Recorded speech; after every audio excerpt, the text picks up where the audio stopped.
Hello again, this is Elisha Ubi. Today we will be studying the 14th and final chapter of Hilchot Shehita, which will be dealing with the commandment to cover the blood of a slaughtered undomesticated animal or a bird. So um, the Torah commands us that when we slaughter the haya or the of, the undomesticated animal or the bird, to exclude the domesticated animal, that when we have slaughtered it, we then have to take uh, dirt and cover the blood of the slaughtered animal. And these are the halachot that we'll be studying today. הלכה א', מצוות עשה לכסות דם שחיטת חיה טהורה ועוף טהור, שנאמר אשר יסוד שד חיה העוף אשר יאכל, ושפך את דמו וכיסהו בעפר. It is a positive commandment to cover the blood of the slaughtering of an undomesticated animal that is pure, and of a bird that is pure, as the pasuk says, "Asher yasud sed haya of asher yachel," that a person when he hunts an undomesticated animal or a bird which will be eaten, that he shall spill its blood and he shall cover it with dust. This is the pasuk from Vayikra. ולפיכך חייב לברך קודם שיחסה ברוך אתה השם אלוהינו מלך העולם אשר קדשנו במצוותיו וציוונו על כיסוי הדם. And therefore it is obligatory to bless before covering this blood, since it's a positive commandment. He blesses as follows: blessed are you, Adonai, our God, a ruler of the universe, who has sanctified us in his commandments and has commanded us about the covering of blood. הלכה ב' כיסוי הדם נוהר במזומן ושאינו מזומן, לא נאמר אשר יסוד אלא בהווה. The covering of the blood is applicable both in the case of an animal that is directly accessible and an animal that is indirectly accessible, that is not directly accessible, meaning an animal that is in your possession, that you own, as well as an animal that you do not own. Now this seems to contradict the pasuk, since the pasuk talked about a case where you are hunting an animal, which is a case of an animal that is not in your possession. So it seems that an animal that is in your possession should not be included in this commandment.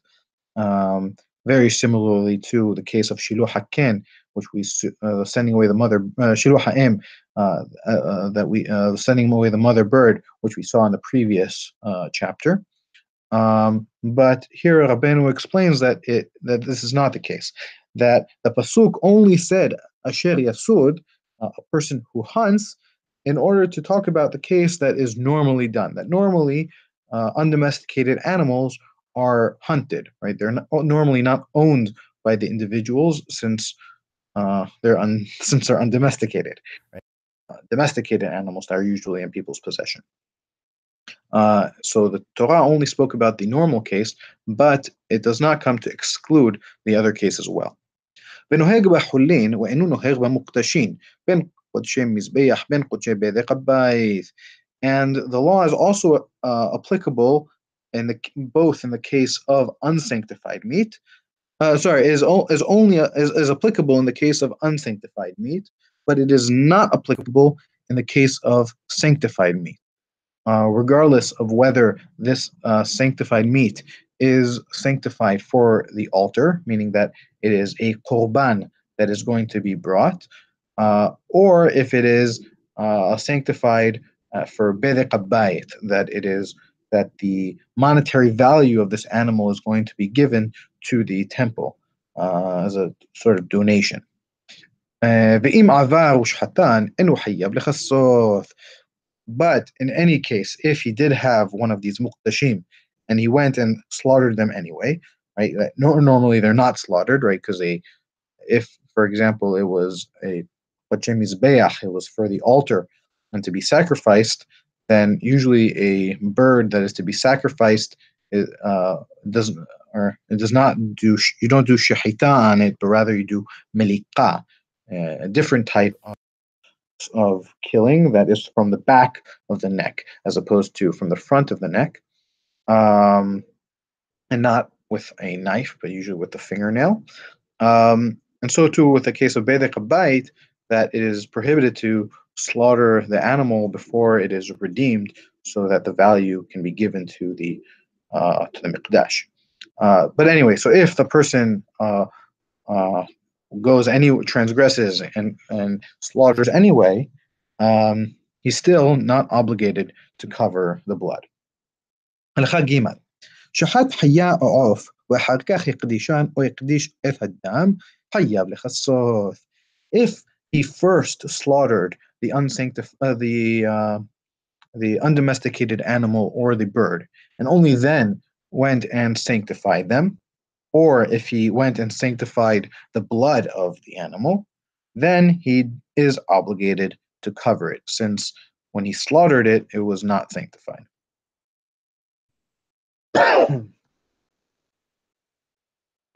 הלכה ד' כלאיים הבא מבהמה וחיה, וכן בראייה שהיא ספק בהמה או חיה, צריך לכסות ואינו מברך.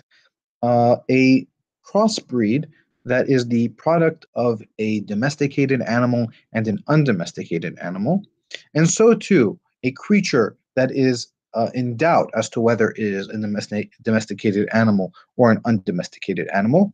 In these cases, it is obligatory to cover it, but you do not make the blessing, since both of these are a case of doubt about this biblical commandment. Our Hachamim obligated us to still cover it in the case of doubt, but we don't bless because of the doubt. השוחט לחולה בשבת חייב לכסות לאחר השבת. A person who slaughters for a sick person on Shabbat, and we saw in Hilchot Shabbat that a sick person who is in danger, it is permitted to do various menachot for this sick person. So here, if a person he needs meat and we slaughtered an animal for him on Shabbat, it is obligatory to cover the blood of that slaughtered animal, but we cover it after Shabbat. We don't do the covering on Shabbat, since that is not for the sick person, right? Just the meat itself was for the sick person, and the blood we cover after Shabbat. וכן השוחט כלאיים או ספק ביום טוב, מכסה דמו לאחר יום טוב. And so too, a person who slaughters a crossbreed or a case of an animal that is in doubt, and he does this slaughtering on Yom Tov, in these cases, he may cover he must cover the blood after Yom Tov, right? Since it's a case of safek, we wait until after Yom Tov. הלכה ה' השוחט עופות ומיני חיה במקום אחד, מברך ברכה אחת, וכיסוי אחד לכולן. A person who slaughters many birds and many different types of undomesticated animals in one location, so he may make one blessing and cover all of them at once. Right? So he slaughters all of them, gathers all of the blood in one location, and then just covers them all with one blessing. הלכה ו' דם שנתערב במים, אם יש בו מראה דם, חייב לכסות, ואם לאו, פטור מלכסות. Blood that has mixed together with water, so we look, if it still has the appearance of blood, meaning so it still has its reddish color and it looks like blood, then it is obligatory to cover. But if not, then it is exempt from being covered. נתערב ביין או בדם בהמה, רואים אותו כאילו הן מים. אם אפשר שיראה מראה הדם שחייב לכסותו כשיעור זה, אילו היה מים, חייב לכסות הכל, ואם לאו, פטור מלכסות.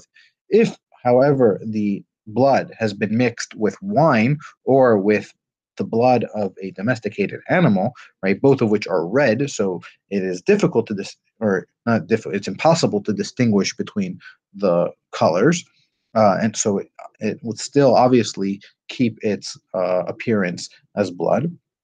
So here we look at the blood of the domesticated animal or of the wine as if they were water. If it would have been possible to have seen for the if it would have been possible for the appearance of the blood to remain such that um, right, we look at the proportions between the blood of the domesticated animal or of the wine to the blood of the undomesticated animal, and we compare those proportions to the proportions of a case in water. And if those things were water and they weren't these other red things, we look and see if in this proportion the blood of the undomesticated animal still would have been discernible. If that is the case, then it is obligatory to cover the blood. But if not, then the person is exempt from covering the blood. הלכה ז' כיסהו ונתגלה, אינו חייב לכסותו פעם שנייה. If he covered the blood and then the blood reappeared, meaning so like wind came and blew the dust away, then he is not obligated to come and cover it a second time. כיסתו הרוח, אינו צריך לכסות. If he didn't yet cover it, it was just standing there and the blood was there, and then the wind came and covered the blood, right? So the wind came and brought dust, and the dust then covered the blood from the wind, then he's no longer obligated to cover the blood since it's already covered. If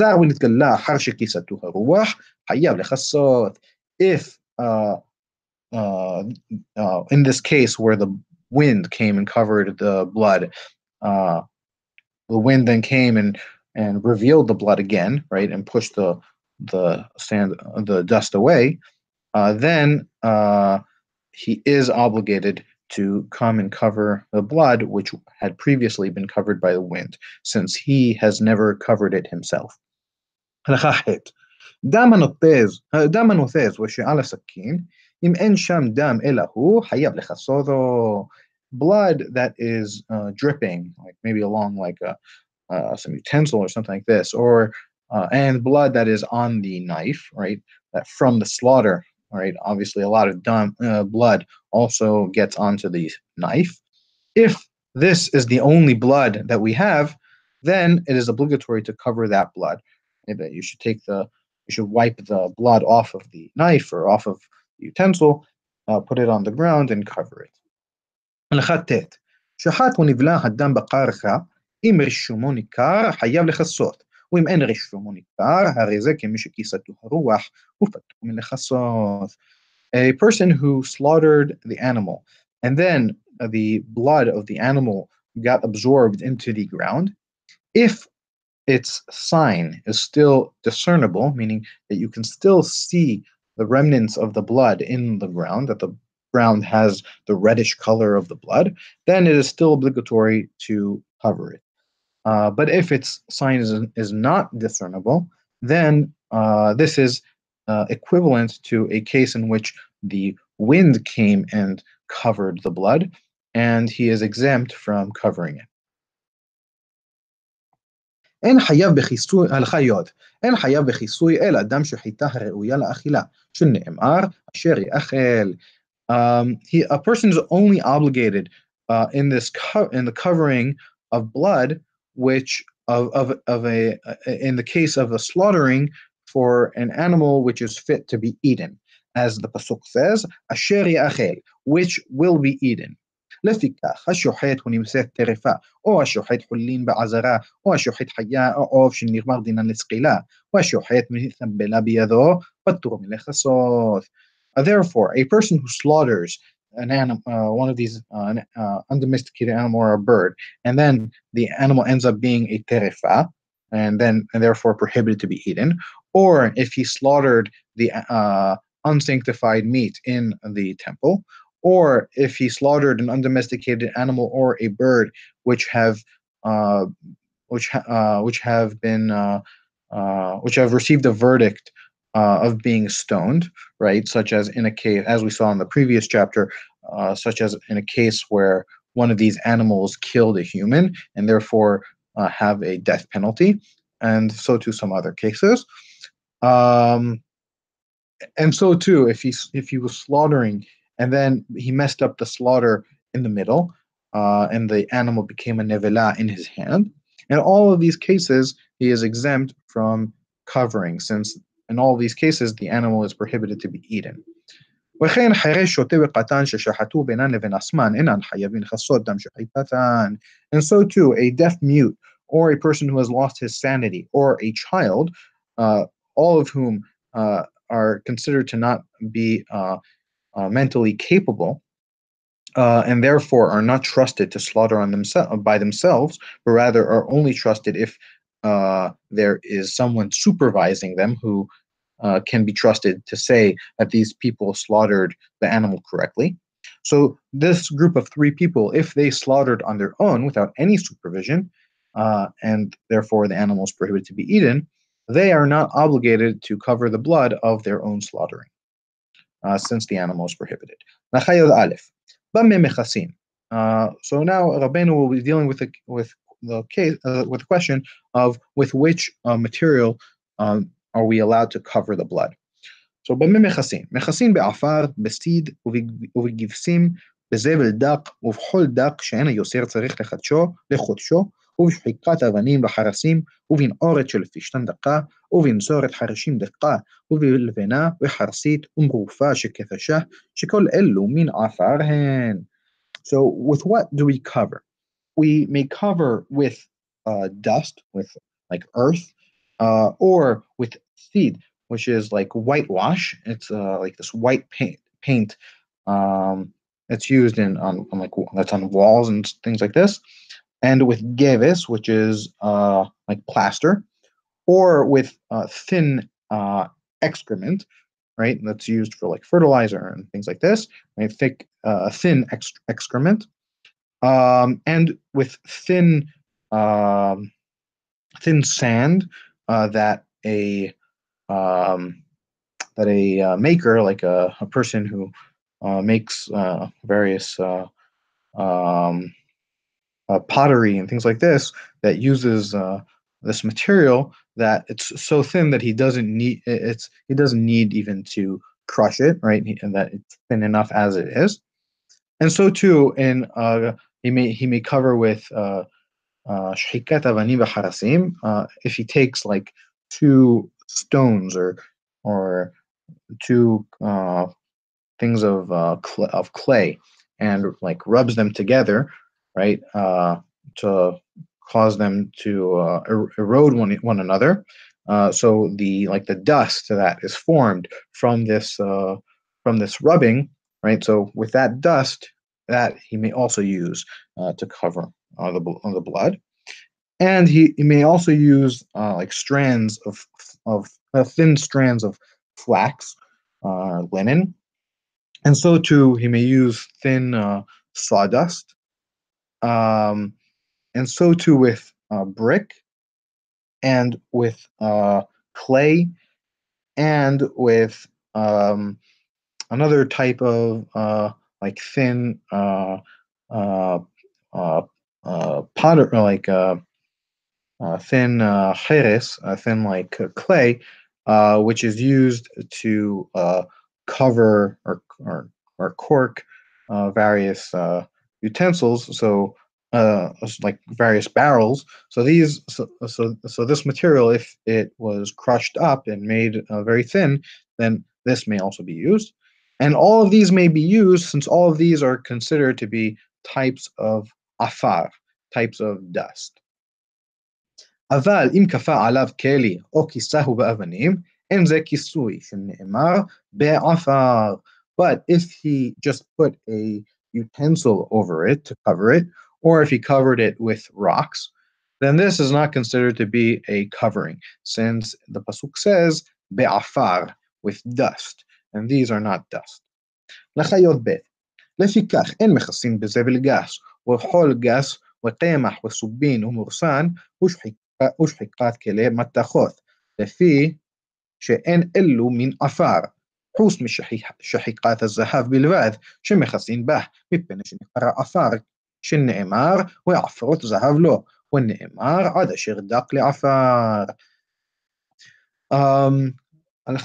Therefore, we do not cover with thick excrement, right? Like like so large pieces of excrement of certain animals, which are not dust-like, but rather are kind of ball-like, so they don't really cover it, or with like thick pieces of sand, or like maybe they're even kind of like stone, even they're a little large, or with wheat, or with chaff, or with subin is with bran, and mosan is chaff.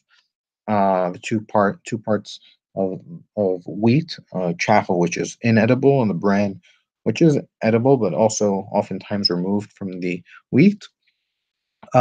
Or bishhikat kele matachot. So if you take two pieces of metal and rub them against one another, like in the previous halacha, as we said um, regarding stone and clay. So here, if we do it with metal, and then also the dust that is formed from this erosion that is made of metal. So with this also we may not cover, and we may not cover because we may not cover with all of these, since all of these are not types of dust. They're not mimin afar, with the exception of a case of rubbing of gold, right? So if you take two pieces of gold and you rub them together, so the gold dust that is formed. So this is the only exception to all of this. That with gold we do cover, since that is called afar. It is called dust in the Torah, as it says. Shene'emar, the pasuk. There are two. We have two pesukim. The first pasuk says ve'afrot zahav lo, and they were for him dusts of gold, right? So here we see the use of afar in relation to gold. And so too, we have another pasuk that says, Ad asher dak le'afar, uh, uh, uh, until it became so thin, like, and then it became as thin to be afar, to be dust. And this is right. This is referring to the gold of Cheta Egel, that it became thin and became dust. הלכה י"ג מכסין בשיחור והוא פיח הכבשן ובכוחל ובנקרת הפסילים ובאפר בין אפר אהסים בין אפר בגדים אפילו אפר בשר שנשרף שהרי נאמר מעפר שרפת החטאת ומותר לכסות בעפר עיר הנידחת. It is also permitted to cover with shihor, with soot, which is like the ashes that are formed from like an oven, or with kohal, which is like a bluish powder that is often used like um, for women often used to use this on their eyelids to kind of as like a type of like a as a type of powder that they would use uh, for like beautification. Unikrat pesilim, within carvings of like stone. It's like a person who is carving various designs into stone. So the dusts that like fall off during this carving, so that also may be used to cover the blood, or with ash.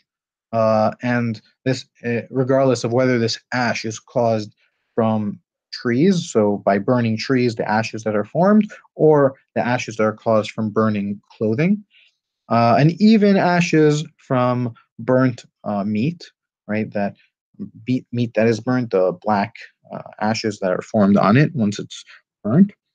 All of these may be used, since it says, the pasuk says, "Me'afar serefat hatat," from the dust of the burnt sin offering, right? So here we see that ash is called dust, which makes it permitted. ومُتَّاخَ لخصوت بعفار غير الداخل. And it is also permitted to cover using the dust of a city that an irani dachat, right? The city um, that uh, that did idol worship and is to be burnt down, and right? And all of the things that are burnt in that city are prohibited to be to benefit from. Nevertheless, this is not considered to be a use that is considered benefit, and therefore it is permitted to use their dust or their ashes for the sake of covering the blood. הלכה י"ד השוחט צריך שייתן עפר למטה, ואחר כך ישחוט בו, ואחר כך יכסה בעפר. אבל לא ישחוט בכלי, ויכסה בעפר.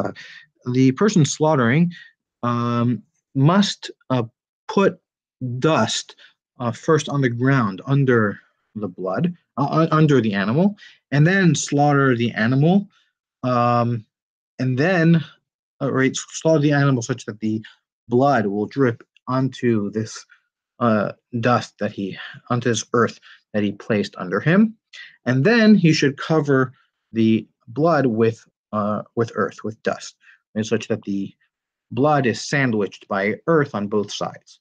But he may not slaughter into a utensil and then cover the utensil, and then cover the blood in the utensil with earth, since this is not it's not really buried, right? And as we saw in one of the earlier chapters of Hilchot Shehita, it is also prohibited to slaughter into a utensil for various idol worshipping reasons.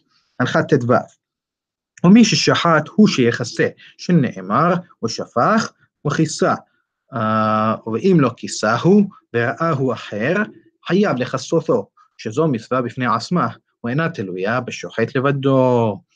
And the person who slaughtered, he is the person who should also do the covering, since the pasuk says, and he shall spill the blood, and he shall cover it, right? So since it seems to be referring, both words seem to be referring to the same person, for both the spilling, which is the slaughter, and the covering. From here, we learn that the person who did the slaughtering is also the person who should do the covering. But if he did not cover the blood, and someone else comes along and sees the blood on the ground, he is obligated to cover the blood, since this mitzvah is a separate mitzvah that is not conditional on the slaughtering. Is not tied to the person who slaughtered it alone, right? It's not that if you slaughter an animal, this animal you must cover the blood, but rather if there is this blood and it hasn't been slaughtered, it hasn't been covered, it's obligatory to cover it, and it's not connected with the act of slaughtering at all. הלכה ט"ז וכשמכסה לא יכסה ברגלו, אלא בידו או בסכין או בכלי, כדי שלא ינהוג מנהג ביזיון במצוות ויהיו בזויות עליו, שאין הכבוד לעצמן של המצוות, אלא למי שציווה בהן ברוך הוא, והסתילנו מלמשש בחושך, וערך אותם נר ליישר מעשים, ואור להורות נתיבות היושר, וכן הוא אומר, נר לרגלי דבריך, ואור לנתיבתי. And when the person covers the blood, he should not cover it with his foot, or rather, he should cover it with his hand.